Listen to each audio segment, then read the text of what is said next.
systems in her upper cervical on this side. And now I'm going to come down. So she actually wasn't horrible in there, and then I get to this point and she doesn't move anymore. And I'm feeling, I'm only moving a segment at a time, so I'm feeling the same segment in multiple places on my hand as I slide down. Okay? This is not a skill that you need to excel at right now. I think it's a good time to practice because it'll take a long time, a lot of practice to be able to feel it. So I do want you to practice doing that with your partner and try it on multiple people to see if you can just feel it. Just relax. There's zero expectation. Just see if you can feel, oh, this moves better than others. A newbie mistake that I see is people try to move way too much. Okay? It's really, you're seeing it's a very subtle movement. Okay? So I would like you to practice that. For palpating the thoracic and lumbar spine, are you able to take your shirt off or would you like a gown? Okay. So I'm going to have you lie on your stomach. And let's put this under your belly. There you go. So for this one, and go ahead and relax on your there.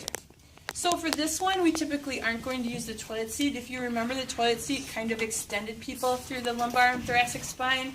So for a lot of people, you're going to want to put a pillow under their belly and then allow them to put their hands up over their head as long as that's comfortable for them. For some people, they may want a towel roll. Again, I want the spine in neutral, but people tend to be the most comfortable in this position. Now, I would either want her to slide down. Let's go ahead and have you slide down so your feet are hanging off. There you go. So that then her feet are comfortable too, because it's not comfortable to be in that plantar flex position. So for palpating spinous processes and transverse processes, are you ticklish? Yeah. So for people who are ticklish, you want a firmer touch, not a lighter touch. Okay. So I find the iliac crest. Okay. So I'm squeezing in and then pushing down, and I know that I'm on her iliac crest. If I follow the iliac crest over, I'm most likely going to be on L4. Okay?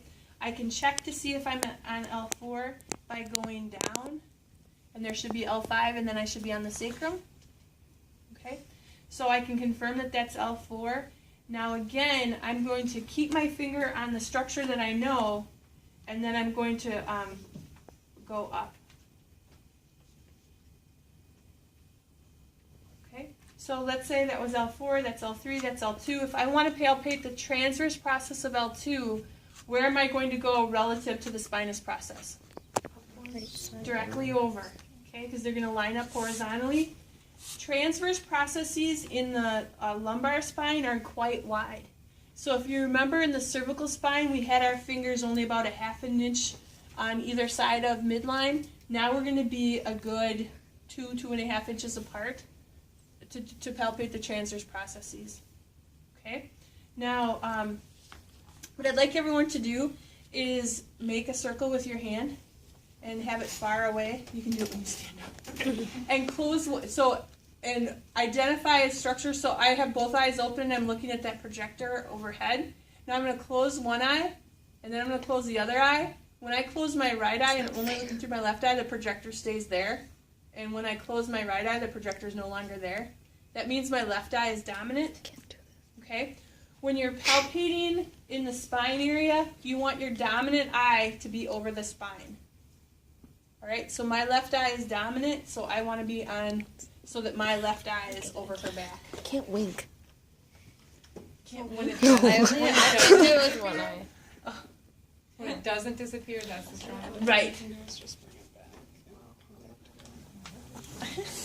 So in this position, you want to palpate the spinous processes, and you want to practice counting. You may want to find C7, T1 in sitting, mark it, and then that will allow you to count down as well. Okay. For transverse processes, again, you're going to have your hands rather wide, and then you're going to slide up. Now, here what I'm looking for is symmetry, and I'm looking for a rotated segment. So I'm looking for one thumb to be more posterior than the other. And Jen is rotated to the left because her left is more posterior than her right. So if you want to come closer, can you see that my left thumb is not going down as far as my right? Okay. So then, and that's right at the bottom. So that's one that I'm going to want to treat for her. And then she's compensating, and now she's high on her right, which is very common to have a compensatory rotation in the other direction. But this is way down here, and she's really messed up here. Okay, so she's tight again there. And you'll see that my thumbs are now coming in closer compared to where I was out here, right? Because in the thoracic spine, they're going to be closer. So can you see that that one of her rotatories is tight? Because there's a big bubble that I'm rolling over. Are you able to see that? Not really? No. Okay, that's all right. It's way more than you need to know today. So she's got a problem there as well. So when you're palpating, don't just try to find structures. Again, just be curious. I mean, the body's just so amazing. Especially Jen's. Okay. So she has multiple areas. Now, because this is a chain, you're always going to treat the bottom one first, and then you'd work your way up. So even though this to me just seems like a big mess when she's sitting, I wouldn't treat that first. I would treat down here first because she needs a solid base before we can work on that. And it could be that we could work on this and it would actually clear that up.